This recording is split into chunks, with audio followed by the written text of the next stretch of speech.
Good afternoon, fellow ruminators. Welcome back to another session on my Rumination News Network channel. Thank you so much for joining. And this afternoon's title is Trinidad, Jamaica, and Guyana, the MAGA Caribbean.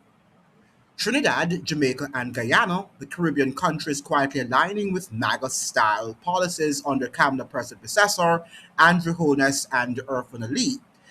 In this video, we break down US influence in the region, explore political decisions favoring American interests, and reveal what this means for ordinary Caribbean citizens. From energy deals to trade policies and allies backing of Trump's moves against Maduro, the pattern is clear. These nations may be serving US agendas more than their own people. Watch as we analyze the consequences for the Caribbean and why this MAGA alignment matters. Don't forget to like, comment, and subscribe for more in depth Caribbean political analysis. Very important that you do that. Now, we see a lot of things happening in the Caribbean region, and one has to wonder, are we aligned with the United States and the MAGA movement? Now, many people think the MAGA movement is just Trump, but the MAGA movement is the US empire's movement.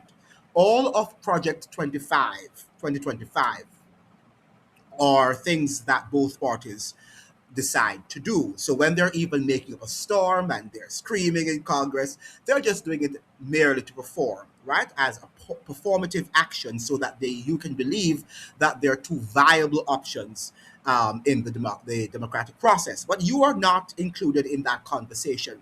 The United States is clear right now that it is on a quest for full spectrum dominance and that it is going to control the world irrespective of what people say, including US citizens. They're not even a part of that conversation.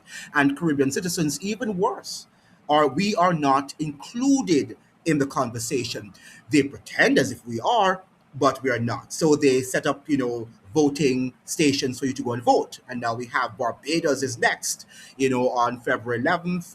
And they're going to be going to vote, but they're going to realize after they've voted, and not because I'm pessimistic, but I'm a realist, and they're going to realize that after they're voted, they would have voted, I should say, or they will have voted. That's better English. They will have voted for the same, right? They will have voted for the same option. You don't have an option, okay? And that is what we have to understand. Now, how do we change the situation that we are currently experiencing? That's a tall order. And I think that first we have to admit the problem, that we don't have a choice, we don't have an option, but many of us still do not want to admit that fact. So until we come together and formulating that perspective, that consensus that we really are not given an option, then we can think about ways, solutions to solve the problem. But most of us, based on what I'm seeing, believe in the system. We still believe that there's a personality, whether it is the Trumps of the world or the Bidens of the world or the Kamla Persad-Bissessars of the world or the Andrew Holness and the Irfaan Alis of the world. We think that they are there to transform the system, to grow the economy, to protect us when they're not there to do that. They are there to preserve the interests of the reigning oligarchs. That is what they're there to do. That is what they're sent there to do. Now, let's go delve into the topic because we don't have a long time left. So we look at the whole situation in the Caribbean. Despite being thousands of miles from the US, the politics of Trinidad, Jamaica, and Guyana are increasingly reflecting MAGA style influences. And this has been for a number of years, and I should say, even in the Dominican Republic, right? Because they too participated and were complicit in Maduro's capture. I presented that story to you yesterday, where CARICOM, the CARICOM president, Dr. Terence Drew, is suggesting that Trinidad is not complicit, or there's no evidence to suggest that Trinidad and Tobago was involved. in the ousting of the former president of Venezuela, Nicolas Maduro. So we know that they're not living in the reality, and evidently silence is consent. That they perhaps consented with Mrs. Kamla Persad-Bissessar's stance and her actions, including the killing of Caribbean citizens. And we are seeing where other governments, including Dr. Andrew Holness of Jamaica, is suggesting that, oh, I can't be distracted by talking about what is happening in America. I'm concerned about growing the Jamaica's economy and protecting our people. But the fact of the matter, the two can be true at the same time, because guess what? Our economy, Jamaica's economy, is linked, tied with the US economy. And whatever US is doing there and the policies that they're crafting will affect Jamaica's economy. So there's no way you can hide in a little room, a small room, and say that this is what I'm doing and I'm not going to speak out against injustice in one, section of the world. Okay? Because we know that injustice anywhere is a threat to justice everywhere. Is a threat to justice everywhere. We should have learned from Dr. Martin Luther King Jr., who made that profound statement. Okay? So if you have the injustice in Venezuela, there is going to be it's going to be a threat to justice in Jamaica, and vice versa. But our leaders haven't yet learned that. Listen to what Dr. Andrew Holness is saying in a interview that he had with a Jamaican journalist called Cliff Hughes, right? So let me just share my screen with you, and let's look at what the Prime Minister of Jamaica had to say. Did I lose my thing? What I'm doing here? It seems to me that I've come out of the. Where is my thing? Oh, I am. Yeah. I can't share the screen, guys. I forgot I'm using a different software here. Yes. Let me see if there's no way I can share the screen at this point in time. So yeah, I have to probably move on from this. Yeah, I'm not using the app that I normally use to record the video, so I might have to forego that. But when he was asked the question, when Prime Minister Andrew Holness was asked the question, what was his comment on what Trump is actually, what he did in Venezuela, and how that might affect us? And he said that he's not going to respond to that because his main duty is to protect Jamaicans and to ensure that the Jamaica's economy grow, right? And then I'm saying to myself, how are they going to do that when US is informing the way how Jamaica's economy grows, or is informing Jamaica in terms of its security, agenda, what it should do and what it should not do, when American guns are flooding into Jamaica, right? When they're going to send lots of immigrants, right? Asylum seekers to the Caribbean region. So if we don't begin to talk out about these things, then how are we going to be able to grow our economy and to protect our people? And the same is true for Trinidad and Tobago and for Guyana as well, and for all the countries in the region. Now, there was an article here from CNN. I think we all are accustomed to what Mrs. Kamla Persad-Bissessar has said. Trinidad and Tobago leader praises strike and says US should kill all drug traffickers violently. Trinidad and Tobago's Prime Minister Kamla Persad-Bissessar has praised a US strike on a boat suspected of carrying drugs in the southern Caribbean and said that all traffickers should be killed violently. US President Donald Trump said Tuesday that 11 people were killed aboard that boat and that had departed Venezuela, which is located near Trinidad and Tobago. I, along with most of the country, am glad that the US naval deployment is having success in their mission, Persad-Bissessar said in a statement late Tuesday. The pain and suffering the Carters have inflicted on our nation is immense. I have no sympathy for traffickers. The US military should kill them all violently. And this is what the Prime Minister rather, of a CARICOM state said. that all criminals should be killed violently, not having been tried, if having been tried and convicted, she had said that, maybe we could see with her, even though it sounded really harsh and unsympathetic to the life of another human being. But, if the person or the persons were tried and then convicted, we could sympathize with her statement. But the fact that these persons were just simply alleged to have been criminals without being tried, without being convicted, without due process, something is wrong with that statement. And it suggests that Trinidad and Tobago is no longer a democratic society. That you can just look at me and say, okay, I'm a criminal, even though I have not been convicted of such an alleged claim.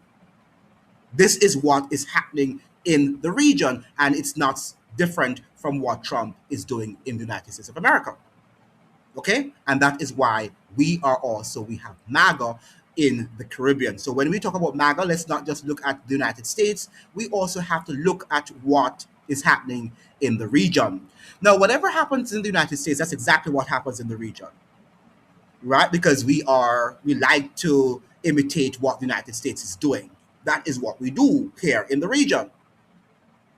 Okay? So when we talk about Trump or it's Biden, everything that comes out of the United States, particularly the rubbish, we emulate. We want to pattern that sort of behavior. This is who we are as a people, even though we critique what they're doing, right? You will hear a lot of criticisms, but our government is doing, and no, nothing is wrong with it, right? Okay, now there is an article written here in the UK Guardian newspaper, not the Trinidad Guardian, but the UK Guardian.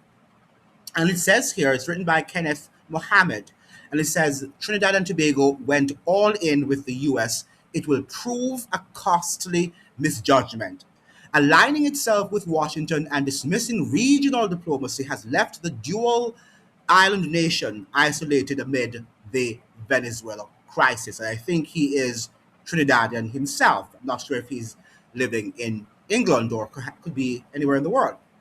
Now, there is a saying in Trinidad and Tobago, he opens up, cockroach should stay out of foul business. It captures a hard truth. Small states that stray into great power conflicts rarely emerge unscathed. They are not players, they are expendables. It's a statement that frames the reality of where Trinidad and Tobago sits uneasily today. For small states, geopolitics is not a theater for bravado, but a discipline of diplomacy and survival. But there's no diplomacy in the United States. That discipline has now collapsed. Trinidad and Tobago will pay the price of auctioning off its sovereignty to its neocolonial master, the United States. The nation now sits dangerously exposed economically, diplomatically, and potentially militarily after the US attack on Venezuela and the extraordinary kidnapping of its president, Nicolas Maduro. With Delcy Rodriguez now installed as Venezuela's president and Diosdado Cabello still embedded, the Maduro regime remains largely intact. Trinidad and Tobago now faces an openly hostile neighbor whose senior leadership has denounced the dual island state's Prime Minister Kamla Persad-Bissessar a complicit enabler of US aggression and designated her persona non grata. This is not misfortune, it is a price of strategic misjudgment. Now, where I sort of disagree with this author, with this writer, is that I don't know if Kamla and Delcy were just playing a game. Because it seems to me now, based on what I've read, that Delcy was playing the game. So I'm not sure if all of what we saw, the rhetoric, the hostile rhetoric that these two were launching at each other, Delcy and Kamla, I'm not sure if that was also performative. We don't know what is true. We don't know who is real. Okay? We just don't know. Because it seems to me, based on all indications, that Delcy was a part of that group that wanted Nicolas Maduro out. Yet she pretended as if she was defending his socialist movement, and she was a Chavista. Okay? So it's interesting what is going on in the world, and we just have to watch and observe and say, I don't believe anything I'm seeing, right? Because nothing that I'm seeing is true. But we don't know the real truth, and that is what we have to be honest with ourselves. We can't run and say this is what is happening because we don't know. These are speculations, these are theories. Okay? Now, this crisis did not arrive overnight, as the author continues to say. Through rhetorical excess, Persad-Bissessar has steadily narrowed our country's room for maneuver. So, obviously, he is a citizen of Trinidad and Tobago. What is now unfolding is the predictable outcome of decades of amateurish improvisation masquerading as governance. Successive administrations have failed to articulate a coherent foreign policy for what was once the wealthiest country in the Caribbean. There is no foreign policy in any of these countries, whether in Trinidad, Jamaica, or Guyana. No coherent foreign policy. For small states, the cardinal sin is not choosing the wrong side, but collapsing strategic ambiguity. That is precisely what Trinidad and Tobago did. Persad-Bissessar boxed her country in. Her public alignment with Washington's racist dictator in chief, combined with disparaging remarks toward respected Caribbean leaders and a casual dismissal of regional diplomacy and historic ties. There is no diplomacy, Mr. Writer, has left Trinidad and Tobago isolated at precisely the moment when geopolitical flexibility was necessary. Is there any geopolitical flexibility? I don't think so. And this is what we want to say too. It's one thing to criticize Mrs. Persad-Bissessar. It's another thing to say what option did she have, right? What option did she have? It's either she was going to be remain there as Prime Minister of Trinidad and Tobago, or demits office, or she would have demitted office. There's no sort of gray area. She could have stood for what is right. But what would have been the consequences? And that is what I would like to see from some of her critics. Perhaps she would have to go, just like Nicolas Maduro.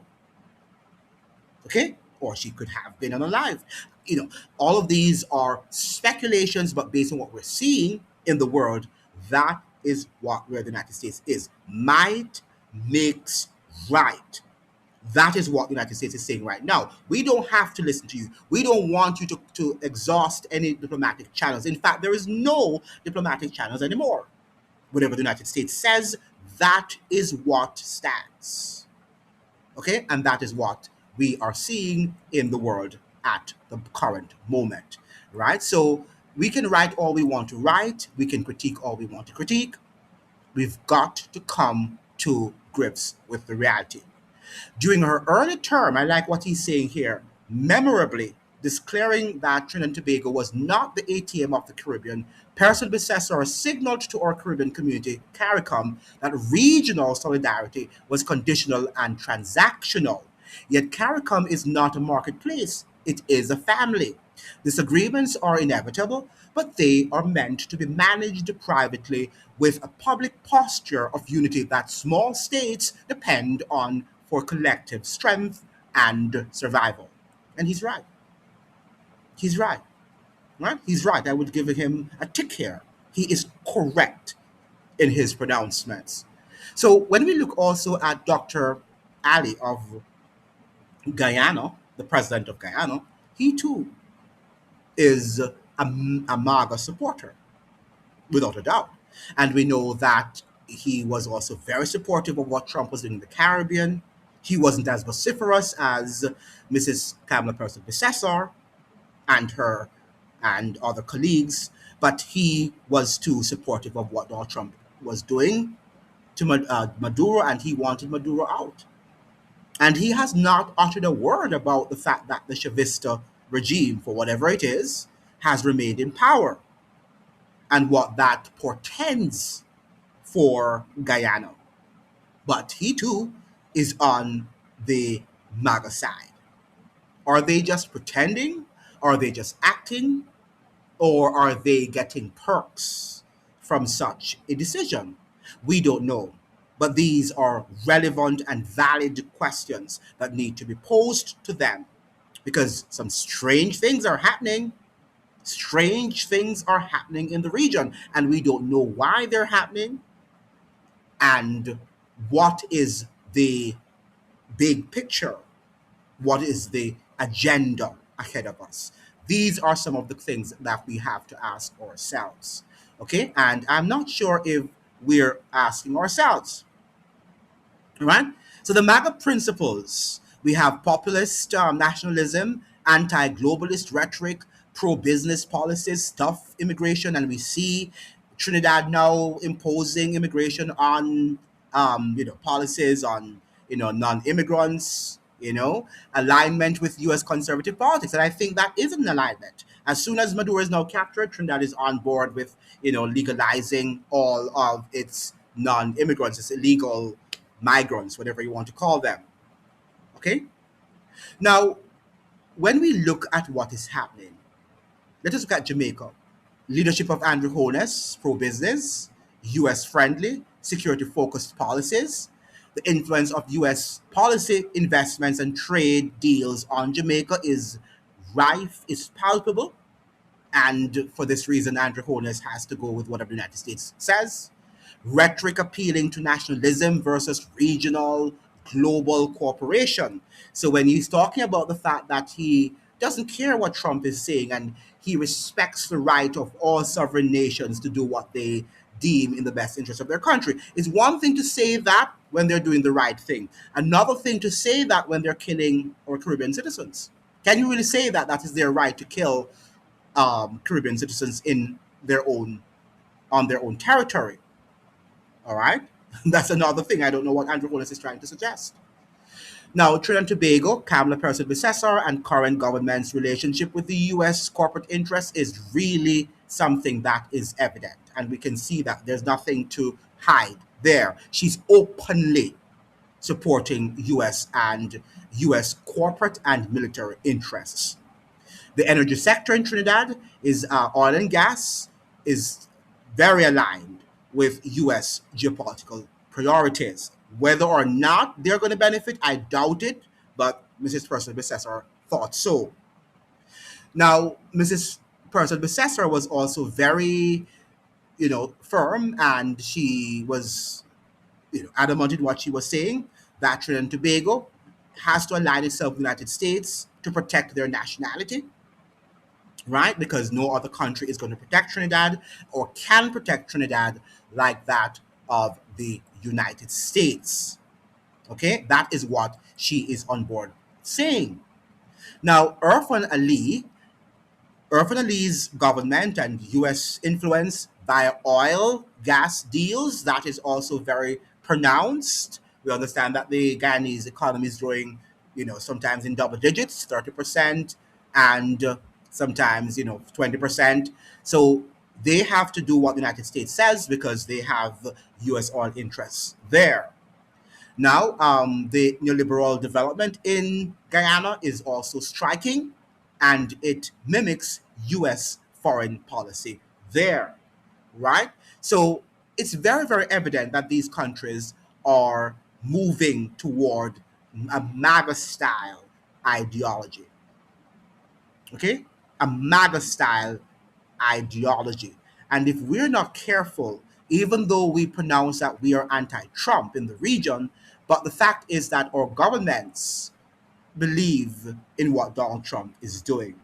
They think that even when Donald Trump is doing that which is wrong and that defies international law, that every country has its sovereign rights and that they're, you know, free to exercise such sovereign rights with whatever they deem it, wherever they deem it fit, and what suits them in whatever way it suits them. And that is not true. If they're doing what is right, what is lawful, what is binding by international standards, then we can say that. But if they're coming to other territories as they have done and breaking our laws, they do not have that sovereign right to do so. Hence, the whole principle of international law is dead. Okay? So we have to decide, ladies and gentlemen, if we are Trumpists or we're not. And I think the evidence is too stark to deny that we in the Caribbean are a part of the MAGA base of the United States of America. Thank you so much for joining. I hope that you like, share, and subscribe. Like the video so the video can be shared with as many people on the platform. See you in another one. Ciao.